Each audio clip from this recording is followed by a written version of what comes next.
गीतरत्नाचं पुस्तक, त्याचा 5वा अध्याय आणि 9 ते काही वचनं मी वाचतो.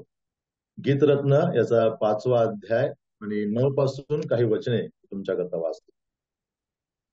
स्त्रियातल्या परम सुंदरी, तुझ्या वल्लभात इतराहून अधिक ते काय आहे. तू आम्हा शपथ घालितेस तर तुझ्या वल्लभात इतराहून अधिक ते काय आहे. माझा वल्लभ गोरापान व लालबुंदा आहे, तो लाकात मोहरा आहे. त्याचे शीर 52 कशी सोन्यासारखे आहे, त्याची झुलपे कुरळी व डोमकावळ्यासारखी काळी कुळकुळीत आहे. त्याचे डोळे ओढ्याच्या काठांवरील होल्यासारखे आहेत, ते दुधात डुंबत असून नीट जडलेले आहेत. देवबाप वाचलेली वचने आपणाकरता आशीर्वादाची कर. गीतरत्नाचं पुस्तक अतिशय सुंदर पुस्तक आहे. जुन्या करारातील काव्यात्मक पुस्तकांपैकी शलमोनाने लिहिलेलं हे एक सुंदर असं काव्य आहे. या पुस्तकाचा आशय प्रेम आहे. थोडक्यात हे प्रेमकाव्य आहे. आणि प्रेमकाव्य किंवा काव्य असल्यामुळे या पुस्तकाची भाषा थोडीशी क्लिष्ट किंवा कठीण आहे समजण्यास. आणि म्हणून अनेकांकरता हे पुस्तक अतिशय दुर्लक्षित आहे. अनेक लोक हे पुस्तक वाचायचं टाळतात, त्याचा आशय लवकरात लवकर कळत नाही. ज्यावेळेस यहुदी लोक, इस्रायल लोक हे पुस्तक वाचतात त्यावेळेस यहोवा आणि इस्रायल यांच्या प्रेमाविषयी ते कल्पना करू शकतात. ज्यावेळेस ख्रिस्ती विश्वासणारे हे पुस्तक वाचतात त्यावेळेस ख्रिस्त आणि मंडळी यांच्यामधील प्रेमाविषयी ते अर्थ समजून घेऊ शकतात. थोडक्यात हे 2 व्यक्तींमधल्या पती आणि पत्नींच्या प्रेमाविषयीचं एक काव्य आहे. त्याच्यामध्ये वैवाहिक प्रेम किंवा विवाहाविषयीचा शृंगार ठेवलेला आहे. आणि म्हणून अतिशय नाजूक पुस्तक आहे. अतिशय सावधगिरीने वाचणं आवश्यक आहे.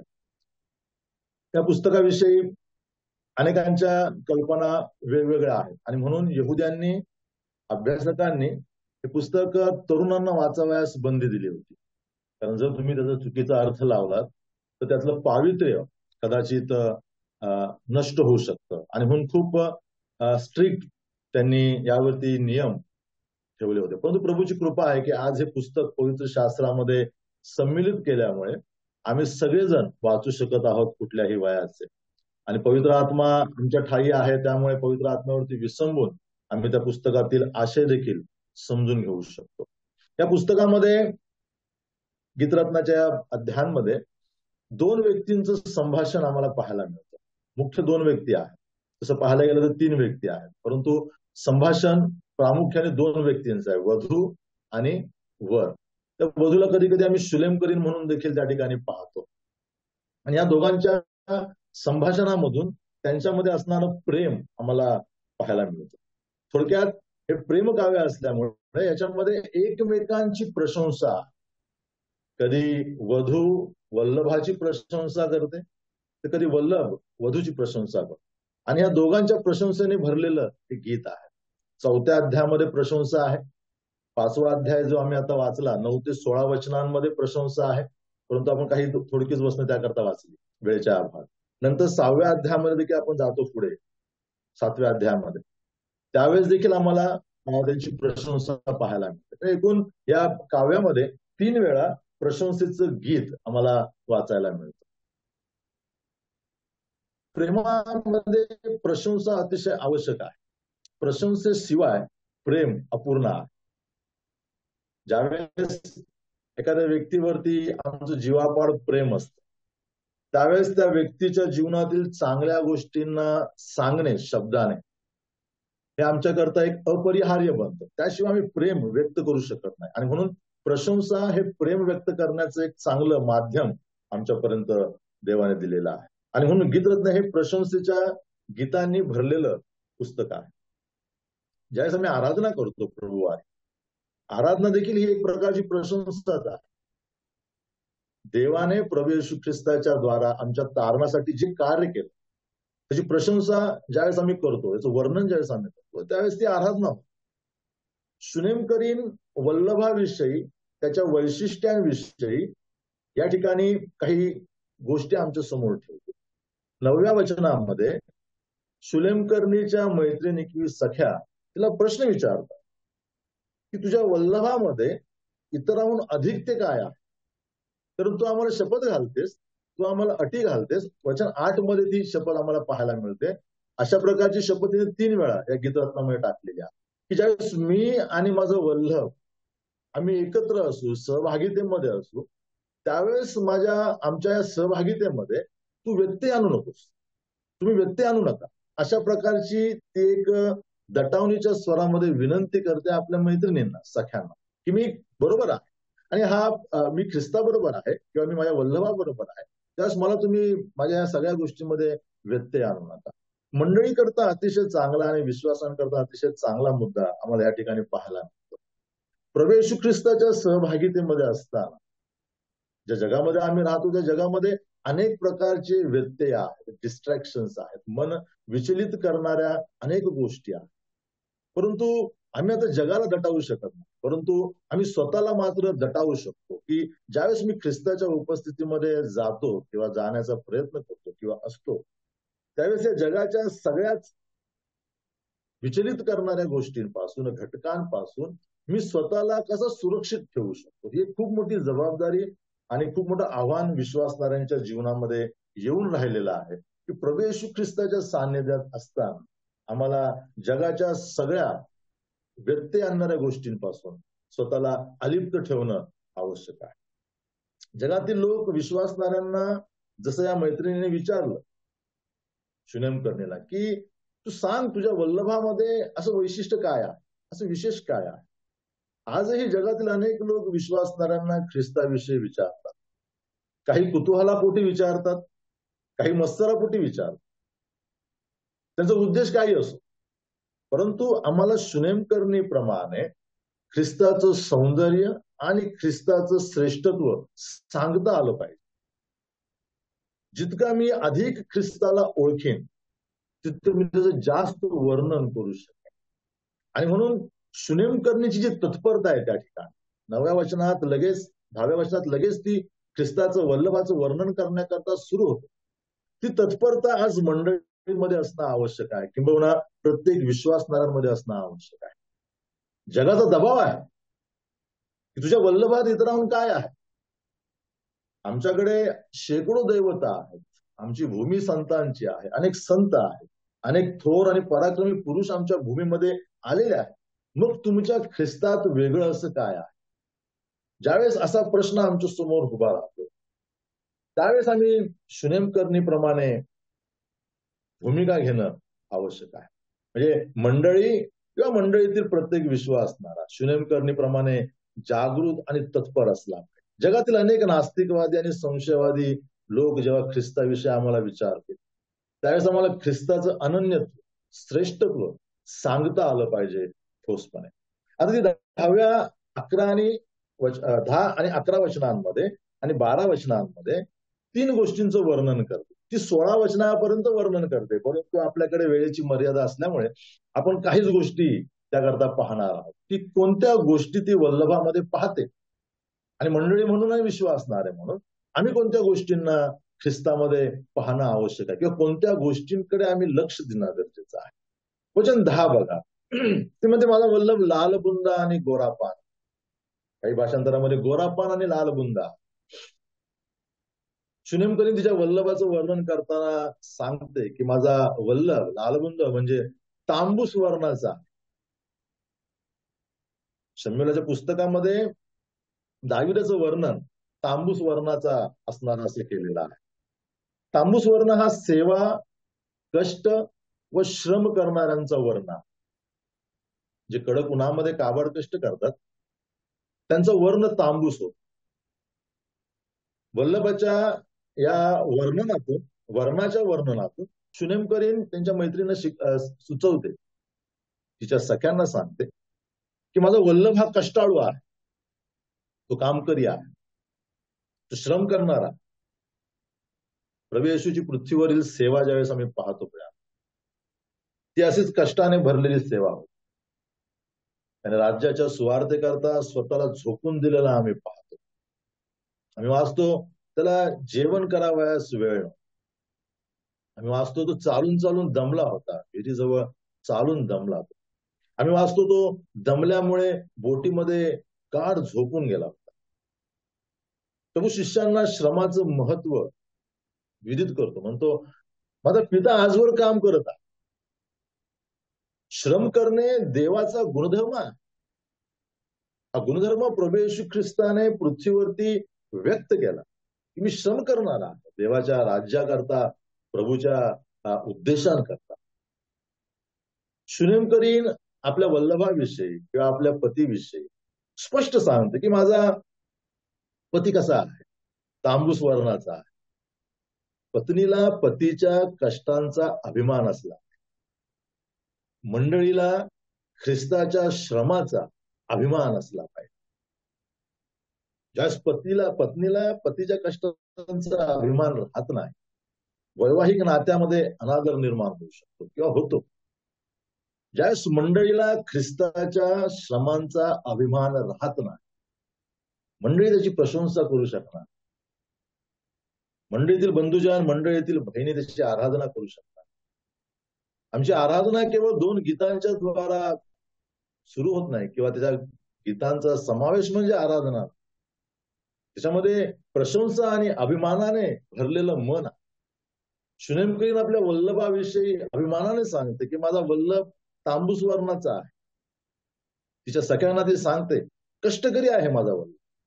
लालबुंद या शब्दातून शुनेमकरीन आपल्या पतीच्या कष्टाचं वर्णन करते आणि लालबुंद या शब्दातून आम्हाला प्रभू येशू ख्रिस्ताची कष्टमय सेवा समोर ठेवते. ते वचन आम्हाला सांगते की आमचा प्रभू कष्टमय सेवा करणार.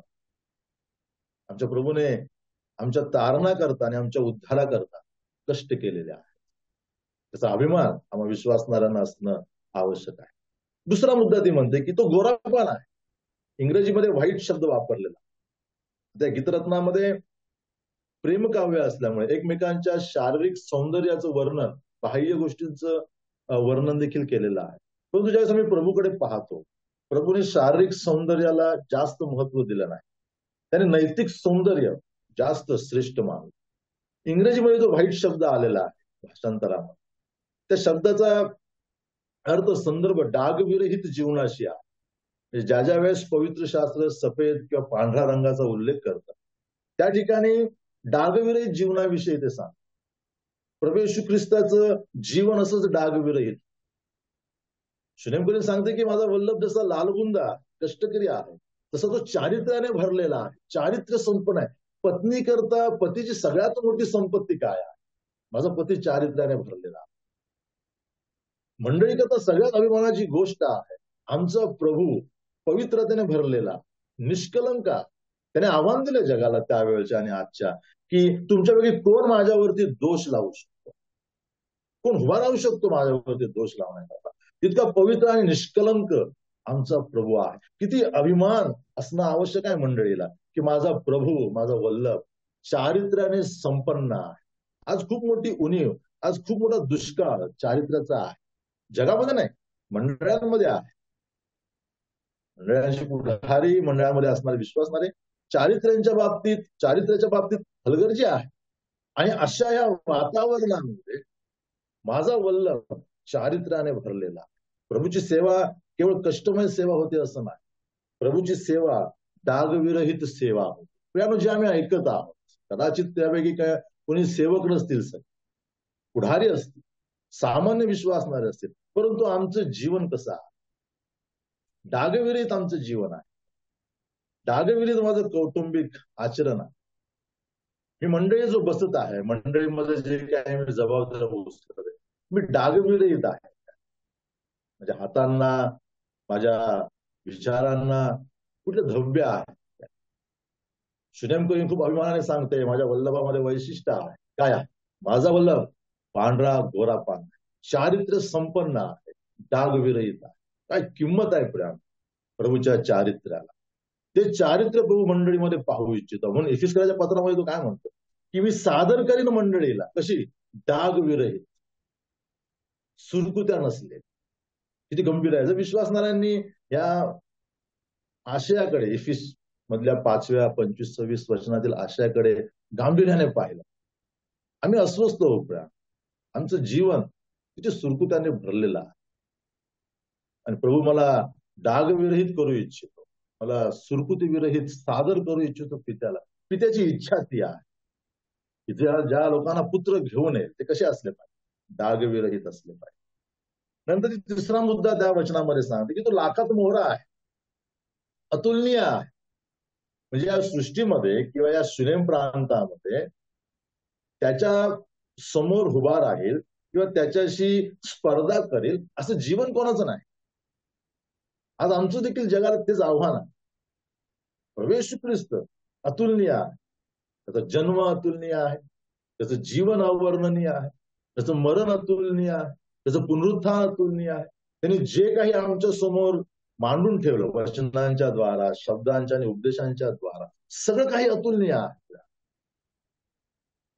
जगाला हे ओरडून मला सांगता आलं पाहिजे, माझा वल्लभ लाखात मोहरा, आमचा प्रभू येशू ख्रिस्त लाखात मोहरा. दारिद्र्य संपन्न प्रभू आहे, कष्टाळू आहे, आणि त्याचबरोबर त्याचं जीवन अतुलनीय आहे. कोणी उभं राहू शकत नाही ख्रिस्ताची तुलना करण्यात, त्याच्याशी स्पर्धा करण्यात. असा वल्लभ आम्हाला भेटलेला आहे. त्या प्रभू येशू ख्रिस्ताबद्दल देवाला आम्ही किती धन्यवाद देणं आवश्यक. वचन 11 मध्ये आता त्याचे शारीरिक वर्णन करतो. ते म्हणते त्याचे शिर 52 कशी सोन्यासारखे आहे. चौकशी करणाऱ्या स्त्रियांना, मैत्रिणींना, वधू आपल्या वल्लभाच्या शरीरातील सगळ्यात महत्वाच्या भागाचं वर्णन करून सांगते, त्याच्या शिराकडे, त्याच्या मस्तकाकडे. तिचं लक्ष पहिलं मस्तकाकडे जात. ही सगळ्यात चांगली गोष्ट आहे. त्याचा अर्थ वधूला, सुनेमकर्णीला मस्तकत्वाचं भान आहे.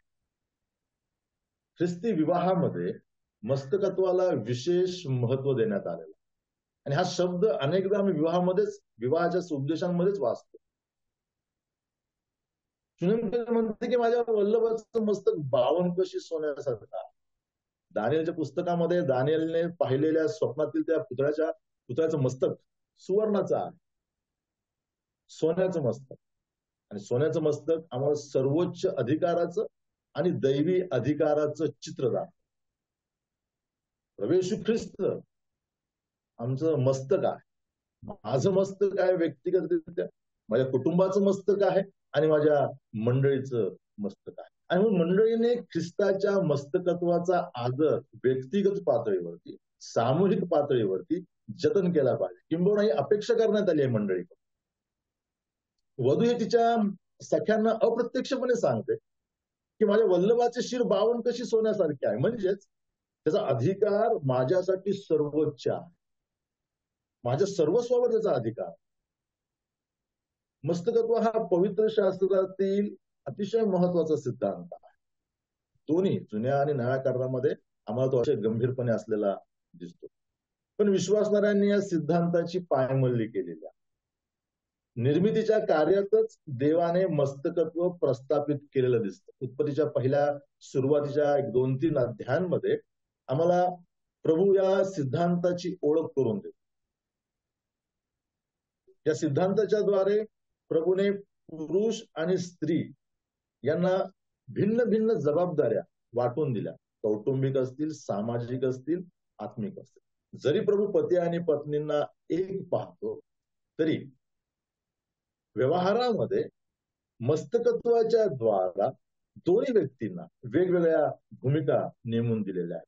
आणि त्याकरता त्यांना जबाबदार धरला आहे. कुटुंबाचं मस्तक म्हणून पतीला जबाबदारी दिली आणि आता काय केलेला, आणि त्या जबाबदारी करता त्याला जबाबदार धरलेला, जर जबाबदारी पूर्ण करत नाही. मंडळीमध्ये पुढाऱ्यांना जबाबदार धरलेला, ख्रिस्तकाच्या मस्तकत्वाचा अनादर झाला. प्रभूच्या सेवकाने एका खूप सुंदर वाक्य या मस्तकाविषयी म्हटलं. मस्तकत्व हा देवाच्या हृदयाच्या जवळचा विषय आहे, अतिशय जवळचा विषय आहे, प्रिय विषय. आणि म्हणून सैतान नेहमी मस्तकत्वाचा सिद्धांत भ्रष्ट करण्याचा कसोशीने प्रयत्न करतो. आणि आज जर मी पाहिलं जगामध्ये आणि मंडळीमध्ये, तर सैतान बऱ्यापैकी यशस्वी झालेला आम्हाला पाहायला मिळतं. मंडळीकडनं अपेक्षा केलेली आहे की मस्तकत्व मंडळी जतन करेल, पण अलीकडे विश्वासणाऱ्यांच्या मंडळातून देखील मस्तकत्वाच्या सिद्धांताची अंमलबजावणी होताना दिसत नाही. अनेकदा अनादर होताना दिसत. ख्रिस्ताच्या मस्तकत्वाचा संबंध केवळ विवाहापुरता मर्यादित नाही प्रिया, हे आम्ही लक्षात घेणं आवश्यक आहे. म्हणजे केवळ विवाहाच्या वेळेस किंवा कौटुंबिक कार्यक्रमाच्या वेळेस मस्तकत्व शिकवणं किंवा सांगणं एवढीच मर्यादित भूमिका मस्तकत्वाची नाही, एवढाच मर्यादित अर्थ मस्तकत्वाचा. मस्तकत्वाने मंडळीचे व्यवहार व्यापलेले आहे. माझ्या प्रत्येक जीवनामध्ये मला मस्तकत्वाचा आदर करणं आवश्यक आहे आणि म्हणून हा मुद्दा समजून घेणं आवश्यक आहे. शुनेमकरीन आपल्या सख्यांना आपल्या वल्लभाच्या मस्तकत्वाचं वर्णन करते. सोन्याचं शिर आहे त्याचं. अप्रत्यक्षपणे सांगते की त्याचा सर्वोच्च अधिकार माझ्या विचारांवरती, माझ्या हालचालीवरती, माझ्या सगळ्या जीवनावरती आहे. अप्रत्यक्षपणे ते सांगते. मंडळीला संधी दिलेली आहे कृतीतून, अप्रत्यक्ष नाही, कृतीतून ख्रिस्ताचं मस्तकत्व दाखवण्याची. विश्वासणाऱ्यांना संधी दिलेली आहे व्यवहारिक जीवनातून ख्रिस्ताचं मस्तकत्व प्रकट करण्याची.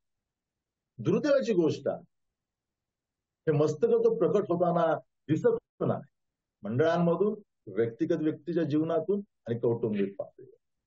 लॉकडाऊनच्या कालखंडामध्ये ऑनलाईन मीटिंग सुरू झाल्या आणि ऑनलाईन मीटिंगच्या कालखंडामध्ये अनेकांना त्याचा लाभ झाला, आजही होत आहे. आज आणि म्हणूनच आपण आज मननाच्या कार्यक्रमामध्ये जमू शकत.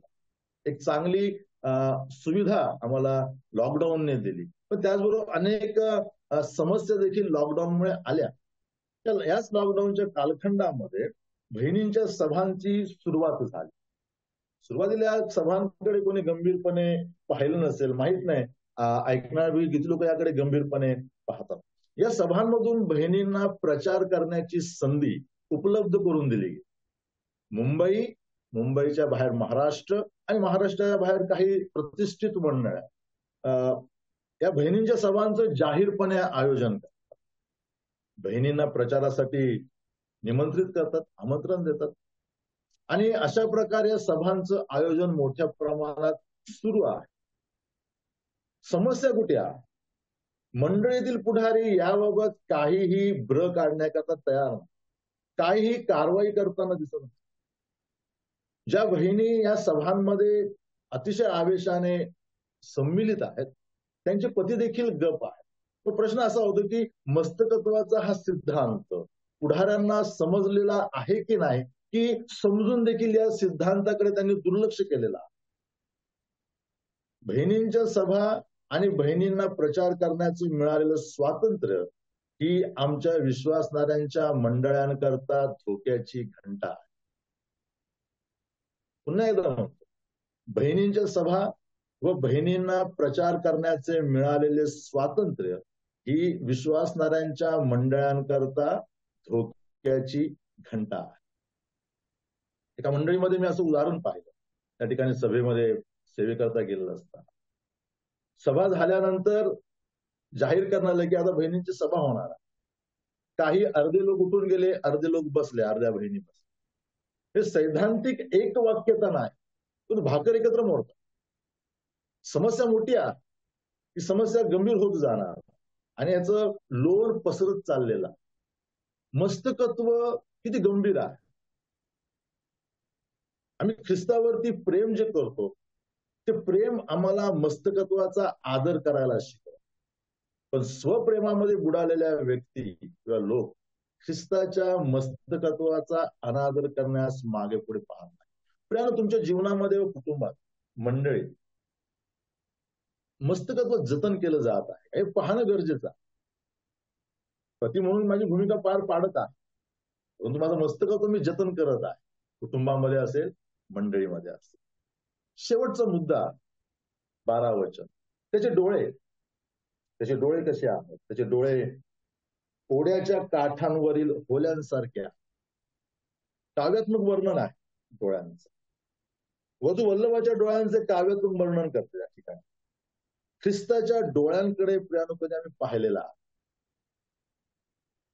शुनेमकर्णीला आपल्या वल्लभाच्या डोळ्यांमध्ये देखील सौंदर्य दिसते. आम्हाला ही संधी दिलेली आहे की ख्रिस्ताच्या डोळ्यांचं निरीक्षण आम्ही करावं. प्रकटीकरणामधला जो ख्रिस्त आहे त्याच्या डोळ्यांकडे पाहण्याची हिंमत आमची नाही, आम्ही पाहू शकत नाही. परंतु शुभवर्तमानामध्ये जो ख्रिस्त प्रकट झालेला आहे त्याच्या डोळ्यांचं निरीक्षण आम्ही करू शकतो.